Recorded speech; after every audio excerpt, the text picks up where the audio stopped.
ખેડૂતો માટે આનંદના સમાચાર 7 જૂને કેરળમાં ચોમાસાનું આગમન ગુજરાતમાં વહેલા વરસાદનો વર્તારો પાણીની અછત અને આકરી ગરમીને કારણે શાકભાજીમાં લાગી આગ ભાવમાં 30 થી 40% વધારો ગૃહિણીઓના ખોરવાયા બજેટ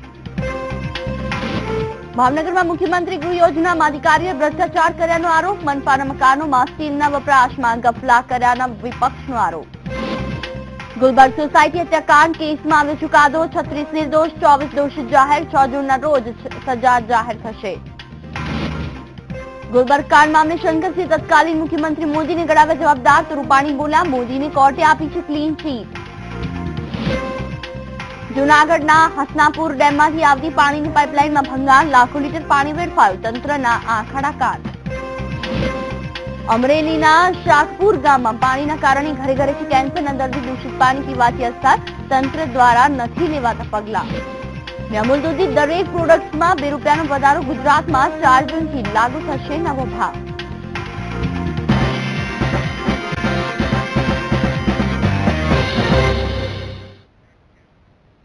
નમસ્કાર વીટીવી ન્યૂઝ સાથે હું છું જુહી સૌથી પહેલા વાત હવામાન ખાતાએ મેઘરાજાના આગમનને લઈને ખાસ સમાચાર આપ્યા છે અને આગાહી કરી છે કે જૂન માસમાં ગુજરાત સહિત અન્ય પડોશી રાજ્યોમાં વરસાદની આગાહી કરતા જણાવ્યું છે કે આગામી 4 થી 5 દિવસોમાં મોન્સૂન કેરળ સુધી પહોંચી શકે છે હવામાન વિભાગે 7 જૂને કેરળના તટ પર મોન્સૂનનો અંગેનું અનુમાન લગાવ્યું છે જો કે કેરળના મોટાભાગના વિસ્તારોમાં અટકીને વરસાદ આવી રહ્યો છે હવામાન વિભાગના જણાવ્યા પ્રમાણે મોન્સૂનની હવાઓએ છેલ્લા 24 કલાકમાં તેજી પકડી છે અને તેની ગતિમાં હજી વધુ તેજી આવશે 29 જૂન સુધીમાં દિલ્હી પહોંચી શકે છે મોન્સૂન કેરળમાં લેટ પહોંચવા અને કુલ ચોમાસાનો વરસાદ ઓછો થવાને કોઈ સંબંધ નથી બીજું એ પણ જરૂરી નથી કે મોન્સૂન કેરળમાં 6 દિવસ લેટ પહોંચ્યો એટલે દિલ્હીમાં પણ લેટ પહોંચશે કેરળમાં લેટ થવા છતાં પણ મોન્સૂન આગામી 29 જૂન સુધીમાં દિલ્હી પહોંચી શકે છે સામાન્ય રીતે દિલ્હીમાં વરસાદ આ તારીખોમાં પહોંચતો હોય છે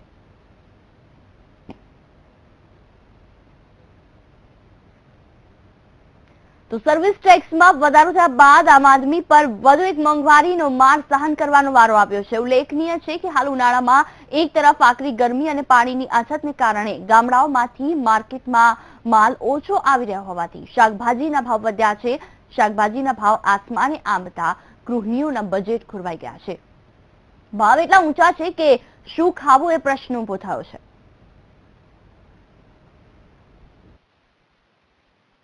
તો શાકભાજીના ભાવ વધતા ગૃહિણીઓના બજેટ ખોરવાયા છે જે રીતે વરસાદ પાછો ખેંચાયો છે ગરમીનું પ્રમાણ વધવાથી ક્યાંક ને ક્યાંક શાકભાજીનું જે ઉત્પાદન છે તે ઘટ્યું છે અને તેને કારણે શાકભાજીના ભાવ વધ્યા છે અને મોંઘવારીનો આ માર જનતાને સહન કરવાનો વારો આવ્યો છે પાણીની અછતના કારણે પણ શાકભાજીના ભાવમાં વધારો થયો છે બીજા શાકભાજીના ઘણા હમણાં ઊંચા ભાવ છે બજેટ બૈરાવનું ખોવાઈ જાય છે આમાં 8 દિનના પૈસા પણ 4 દિનનું શાક લઈને ઘરે જાય મોંઘવારીનો માર સહન કરતી પ્રજા ઉપર વધુ એક માર પડ્યો છે જનતાને વધુ એક માર સહન કરવો પડશે અમૂલ દૂધ સહિત તેની દરેક પ્રોડક્ટમાં ₹2 નો ભાવ વધારો ઝીંકી દેવાયો છે જેને કારણે ગૃહિણીઓ સહિત આમ આદમીનું બજેટ ખોરવાશે દિલ્હીમાં આ ભાવ વધારો આવતીકાલથી લાગુ કરવામાં આવશે જ્યારે ગુજરાતમાં આગામી 4 જૂનથી નવો ભાવ વધારો અમલી બનશે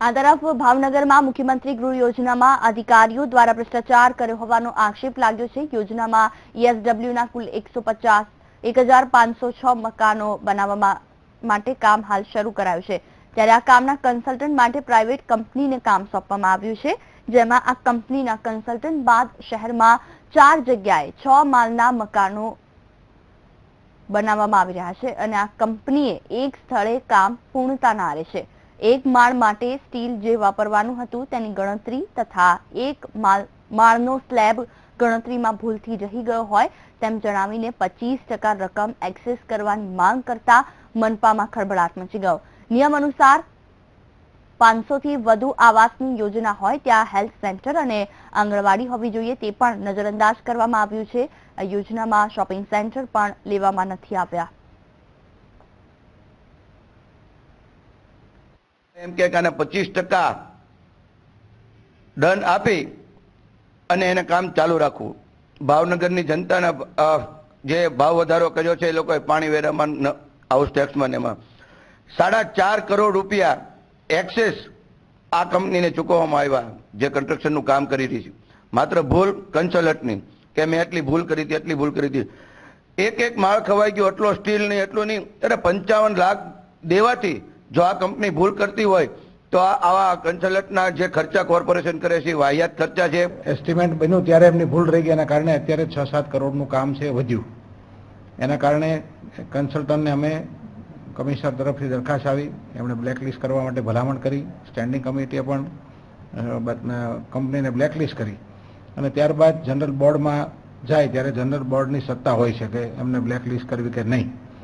જનરલ બોર્ડને એવું લાગ્યું હશે કે કંપનીની રજૂઆતો હશે અથવા તો કંપનીને કોઈ ને કોઈ રીતે રજૂઆતો આવી હશે કે મારી આ પ્રકારની ભૂલો ન ગણી શકાય, કારણ કે કંપનીમાં જેવા મોટા પ્રોજેક્ટમાં 10% એક્સેસ કામ થતું હોય છે. સુરેન્દ્રનગર જિલ્લામાં માઇનોર અને સબમાઇનોર કેનાલોના કામ અધૂરા હોવાથી ખેડૂતોને ભારે નુકસાની ભોગવવાનો વારો આવ્યો છે.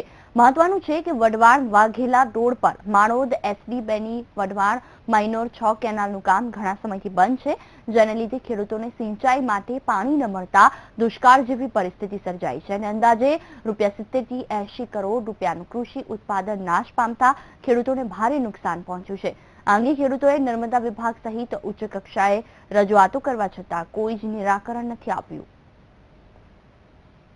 પેટા કેનાલો આપ જોઈ શકો છો કે માઇનોર કેનાલના કામ બંધ છે. વચમાં અત્યારે પાઇપલાઇનો કરવાની રાજ્ય સરકારે જે નેમ લીધી છે એને આવકારું છું, પરંતુ પેટા કેનાલમાંથી જે પાઇપલાઇનો કરવાની, પણ પેટા કેનાલની જે સેફ કેનાલ જ પૂરી ન થઈ હોય તો એ પાઇપલાઇનમાં પાણી ક્યાંથી જશે? ગુજરાતમાં ઠેર ઠેર પાણીની તંગી સર્જાઈ રહી છે, ત્યારે જામનગર કલેક્ટર કચેરીમાં પાણીની તંગી સર્જાઈ છે. ખાસ કરીને સમગ્ર જિલ્લાના અછતની પાણીની વ્યવસ્થાનું મોનિટરિંગ જ્યાંથી થાય છે તે કલેક્ટર ઓફિસ જ ખુદ અછતના ઓછાયા હેઠળ છે. ત્યારે પશુઓના પીવાના પાણી પણ કલેક્ટર કચેરીમાં લાવવામાં આવ્યા હતા. ઉલ્લેખનીય છે કે કચેરીમાં પાણીની તંગી ન રહે તે માટે આ રીતે છેલ્લા કેટલાક દિવસોથી પશુઓના ભાગનું પાણી અહીં ઠાલવી દેવાની બાબત નિંદનીય કહી શકાય તેવી છે.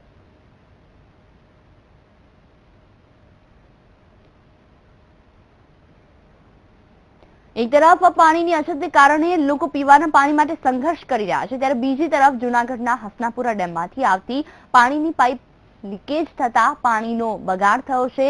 પાણીની પાઇપ લીકેજ થતા લાખો લીટર પાણીનો બગાડ થઈ ગયો છે અને તંત્ર ઊંઘતું ઝડપાયું છતાં પણ કોઈ પગલાં નથી લેવાયા. ત્યારે પૂર્વ કોર્પોરેટર વહાબ કુરેશીએ આક્ષેપ કરતા કહ્યું છે કે અનેકવાર રજૂઆતો કરવા છતાં તંત્ર આવી બાબતો પર ધ્યાન નથી આપતું. તૂટેલી છે, ઓછામાં ઓછા 2 મહિના ઉપર તૂટેલી છે. મેં 2 ફેરી લખી ફરિયાદ દીધી, પેલા દીધી નેબા ફોઈને, પછી અમારા મેયર સાહેબને લખીને દીધું છે, તો આ લોકો કઈ ધ્યાન દેતા નથી. પછી અમને એવું માંગ છે કે ભાઈ જીતુભાઈ હિરપડા છે, પછી મેયર સાહેબ અહીંયા આવીને જોવે, કમિશનર સાહેબ અહીંયા આવીને જોવે ફરી કે કેટલું પાણી ઢોળાય છે.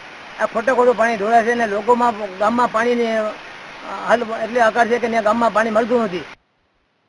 રાજકોટમાં રાજમોતી ઓઇલમાં અમદાવાદ બ્રાન્ચના મેનેજર દિનેશ દક્ષિણીની હત્યાના મામલે પોલીસે સમીર શાહની ધરપકડ કરી હતી અને હવે આ મામલે સમીર શાહ ચેમ્બર ઓફ કોમર્સના ચેરમેન પદેથી પણ રાજીનામું આપે તેવી શક્યતા છે. સમીર શાહ દિનેશ દક્ષિણી હત્યા કેસનો મુખ્ય આરોપી છે.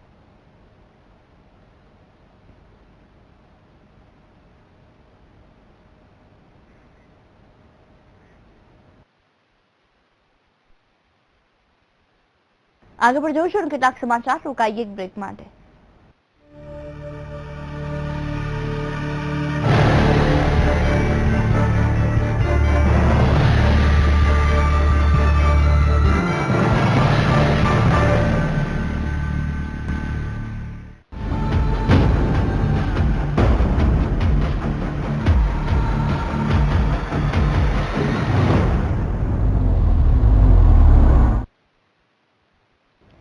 Welcome back. વાત કરીએ આગળ ગોધરાકાંડ બાદના તોફાનોમાં મેઘાણીનગરમાં થયેલા જગરની હત્યાકાંડ ગુલબર્ગ સોસાયટી કેસમાં આખરે 14 વર્ષ બાદ ચુકાદો આવી ગયો. 69 લોકોને સળગાવી દેવાની આ ઘટનામાં 66 જેટલા આરોપીઓના ભાવિનો ફેસલો આજે થઈ ગયો.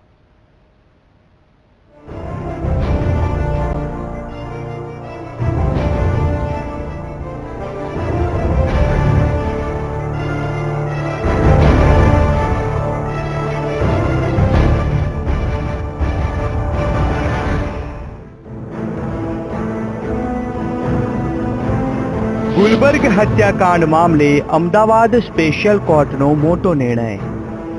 24 આરોપીઓને કોર્ટે દોષિત જાહેર કર્યા. 36 લોકો કરાયા નિર્દોષ જાહેર. હવે સજા પર સસ્પેન્સ. 6 જૂને થશે સજાનું એલાન. અમદાવાદમાં 14 વર્ષ જૂના ચર્ચિત ગુલબર્ગ સોસાયટીના નરસંહાર મામલે અમદાવાદની સ્પેશિયલ કોર્ટે 24 લોકોને દોષિત જાહેર કરી દીધા છે, જેમાંથી 11 લોકોને 302 ના આધારે દોષી ગણાવવામાં આવ્યા છે. કોર્ટે 36 લોકોને નિર્દોષ પણ જાહેર કરી દીધા છે, કે જેમાં પોલીસ ઇન્સ્પેક્ટર અને બીજેપી પાર્ષદનો સમાવેશ થાય છે. આ મામલે રમખાણમાં મોત પામેલા પૂર્વ સાંસદ એહસાન જાફરીના પત્ની જાકીરા જાફરીએ કહ્યું છે કે 34 લોકોને છોડી દેવા વિરુદ્ધ તેઓ ઉપરી કોર્ટમાં અપીલ કરશે. આ કેસનો 14 વર્ષ બાદ ચુકાદો આવ્યો છે, પરંતુ કદાચ કેટલાક લોકોને જાણ નહીં હોય કે આખરે આ ગુલબર્ગ કાંડ છે શું હતી આખી ઘટના, અને શા માટે તે આટલા વર્ષોથી ચર્ચાનો વિષય બનીને રહ્યો છે. તો તેના વિશે અમે તમને જણાવી દઈએ. વર્ષ 2002માં સાબરમતી એક્સપ્રેસમાં લગાવવામાં આવેલી આગમાં 59 લોકોના મોત થયા હતા. ત્યારબાદ અમદાવાદની ગુલબર્ગ સોસાયટીમાં રોષે ભરાયેલા લોકોએ 69 લોકોને જીવતા સળગાવી દીધા હતા, અને મૃતકોમાં પૂર્વ કોંગ્રેસ સાંસદ એહસાન જાફરીનો પણ સમાવેશ થયો હતો. આ મામલે 73 આરોપીઓ પર અલગ અલગ સમયે 11 ચાર્જશીટ દાખલ કરવામાં આવી હતી, જ્યારે સુનાવણી દરમિયાન 338 સાક્ષીઓએ નિવેદન આપ્યા છે. ગુજરાતના તત્કાલીન મુખ્યપ્રધાન નરેન્દ્ર મોદી પણ આ મામલે આરોપોના ઘેરામાં હતા. જો કે વર્ષ 2010માં તેમની સાથે પૂછપરછ બાદ એસઆઈટી રિપોર્ટમાં તેમને ક્લીન ચીટ આપી દેવામાં આવી હતી. કોર્ટે ગત વર્ષે જ આ મામલે નિર્ણય સુરક્ષિત રાખ્યો હતો, પરંતુ સુપ્રીમ કોર્ટની રોકને પગલે નિર્ણય સંભળાવી શકાયો ન હતો. ત્યારે સુપ્રીમ કોર્ટે આ વર્ષે ફેબ્રુઆરી મહિનામાં આ મુદ્દે નિર્ણય પર લાગેલી રોકને હટાવી દીધી હતી, અને હવે આખરે 14 વર્ષ બાદ બહુચર્ચિત કાંડ પર નિર્ણય આવી શક્યો છે. Bureau report, VTV news.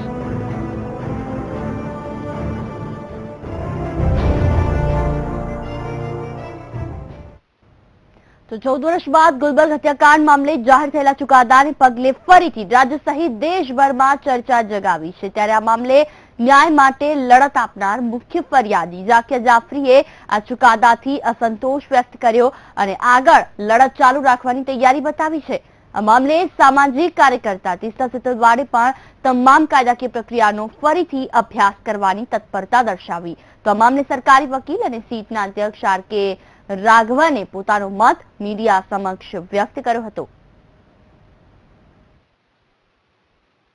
मुझे अफसोस है कि उन्होंने 36 लोगों को क्यों छोड़ दिया. उसके लिए मुझे आगे और कुछ सोचना पड़ेगा, तो कार्रवाई करना पड़ेगा. क्या आप आगे लड़ाई जारी रखेंगे? जी हाँ, मैं आगे लड़ाई जारी रखूंगा. क्या आधा न्याय मिला ऐसा लग रहा है आपको? हाँ, पूरा न्याय नहीं मिला, आधा न्याय. मुझे पूरा न्याय नहीं मिला. क्या मान रहे हो आप इस जजमेंट को किस तरह से देख रहे हो आप? जो कोर्ट का फैसला है उसके बारे में क्या कहेंगे? कोर्ट का फैसला जो है तो मुझे बराबर लगा नहीं. जो जिसकी मैं उम्मीद लगाए बैठी थी वो मुझे बराबर से नहीं नजर आ रहा है. पहले तो मैं कहूंगी कि हम पूरे फैसले को स्टडी करेंगे, और हमारे मानने में हमारे विटनेसेस जो थे, आई विटनेस सर्वाइवर्स, जिन्होंने अपना बयान दिया कोर्ट में, उन्होंने मजबूती से सफाई से अपना बयान दिया है. उनके बयान के साथ साथ डॉक्यूमेंट्री एविडेंस भी बहुत सारा आया है, जिसमें पुलिस कंट्रोल रूम रिकॉर्ड है, फायर ब्रिगेड के रिकॉर्ड है, फोन कॉल रिकॉर्ड्स हैं. तो हमारे मानने में काफी चीजें उसमें हैं जिसको लेकर हमें देखना पड़ेगा कि जज साहब ने इसको पूरी चीज को कंसिडर किया है या नहीं किया है. કારણ કે આ બહુ જ જેને કહેવાય કે એકદમ બાર્બેરિક એક્ટ હતું, જેમાં 69 લોકોની નિર્દોષ લોકોની નિર્મમ હત્યા થઈ છે. सर हो सकता है कई अक्यूज के ऊपर एक ही विटनेस कुछ कहा होगा, और 2 विटनेस डिपोज किया ना, वो एविडेंस दिया ना, उस वक्त वो जज का थोड़ा शक हो गया होगा. तो इसीलिए तो वो ऑर्डर देखने के बाद में सर की अपील की गुंजाइश कितनी है इसमें? जरूर लाइक वैसा बाकी केस है ना, अब सब केस में हम अपील किया है, इसमें भी अपील कर सकते. ચુકાદો સંતોષકારક નથી. જસ્ટિસ ડિલે જસ્ટિસ ડિનાઇડ એના જેવું છે આ. ઠીક છે, છતાં ન્યાયનો ચુકાદો એ ન્યાયનો ચુકાદો છે, માથે ચડાવવાનો હોય છે. પરંતુ જાહેર જીવનમાં કોઈ વ્યક્તિએ પોતાની મહત્વાકાંક્ષા સંતોષવા માટે આટલી રીતે બ્રુટલી મર્ડર જેને કહેવાય, ગુજરાતની પ્રજાને જંગલ રાજમાં ધકેલી દેવું, આવું ઘૃણિત કૃત્ય ગોધરામાં જે બન્યું ને એના પછી ગુજરાતમાં બન્યું. રાજ્યના મુખ્યમંત્રી એવું કહે કે આ પ્રમાણે ક્રિયાની પ્રતિક્રિયા એટલે ઈચ એક્શન એવા એવરેજ રિએક્શન, દરેક ક્રિયાની પ્રતિક્રિયા હોય છે. એનો અર્થ એ ગોધરામાં જે બન્યું એ તમે ધાર્યું હોત તો રોકી શકત, ન રોક્યું તો ગોધરા પૂરતું મર્યાદિત રાખી શકત. જેમણે પણ દંગાઓમાં હિસ્સો લીધો એમને સજા થઈ અને દંગાઓ કરાવવા માટે પડદા પાછળ રહ્યા હતા એમને સત્તા મળી ગઈ. મને લાગે છે કે આનાથી ન્યાય પ્રક્રિયાએ ન્યાયનું કામ કર્યું છે અને 24 જેટલા લોકોને જવાબદાર ઠેરવા છે. પરંતુ હજી એમની પાછળ જે કાવતરું કરનાર લોકો છે, જે લાભાર્થીઓ છે, એ ખરા લાભાર્થીઓ છે, જે ક્યાંક દિલ્હીમાં સરકારમાં બેસે છે અને ક્યાંક ગુજરાત સરકારમાં બિરાજે છે, એ લોકો સુધી હજી ન્યાયના હાથ પહોંચ્યા નથી. કોંગ્રેસ હંમેશા પોતાની મત બેંક સાચવવા માટે અન્ય લોકોને વિશાળ પ્રમાણમાં અન્યાય કરતી આવી છે. આ કોંગ્રેસના નેતાઓ આજે જે નિવેદન કર્યા છે એ નિવેદન જોતા એમ લાગે છે કે એમને ન્યાયતંત્ર ઉપર વિશ્વાસ નથી. કોંગ્રેસના નેતાઓએ જે નિવેદન કર્યા એમાં એમણે એમ કહ્યું છે કે આ સજા પૂરતી નથી, ઓછા લોકોને સજા થઈ છે. આગળ જોઈશું કેટલાક સમાચાર, રોકાઈએ એક બ્રેક માટે.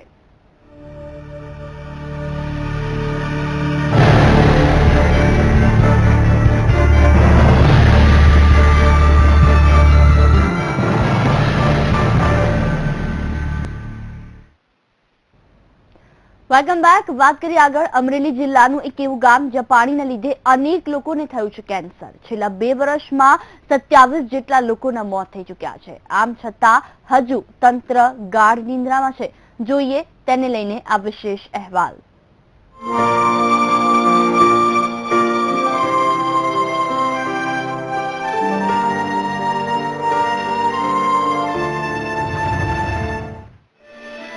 આ છે લાઠી તાલુકાનું શાકપુર ગામ.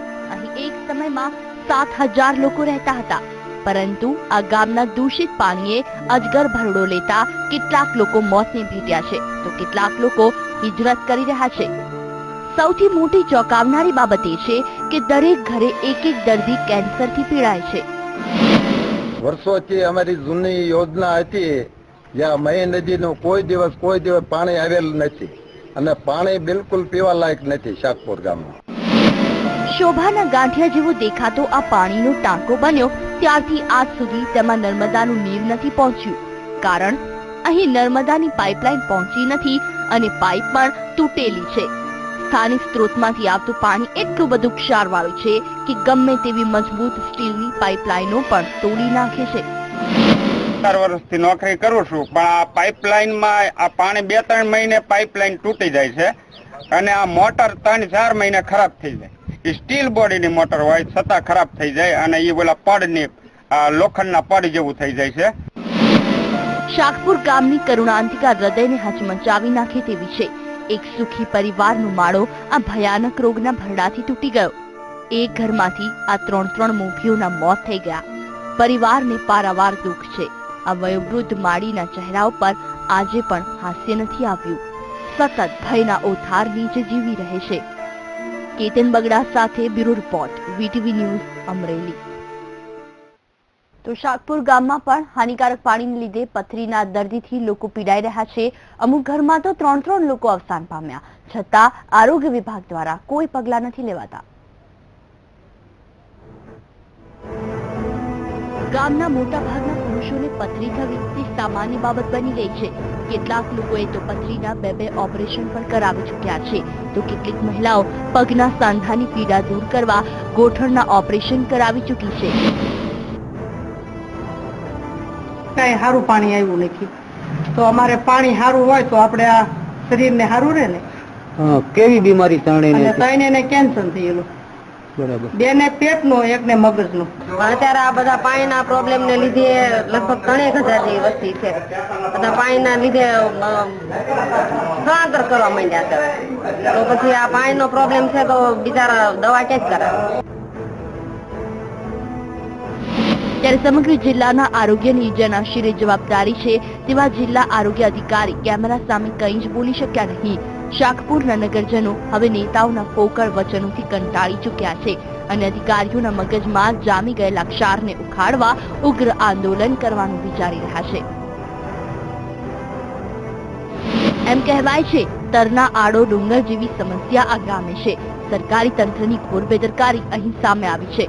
નર્મદાના નીર આ ગામે પહોંચ્યા હોત તો મૃત્યુદર ઘટાડી શક્યા હોત, પરંતુ તંત્ર નિંદ્રામાં પોડી જતા કેટલાય લોકો કેન્સર જેવી બીમારીથી પીડાઈને મોતને ભેટ્યા છે. બગડા સાથે bureau report, VTV news, Amreli.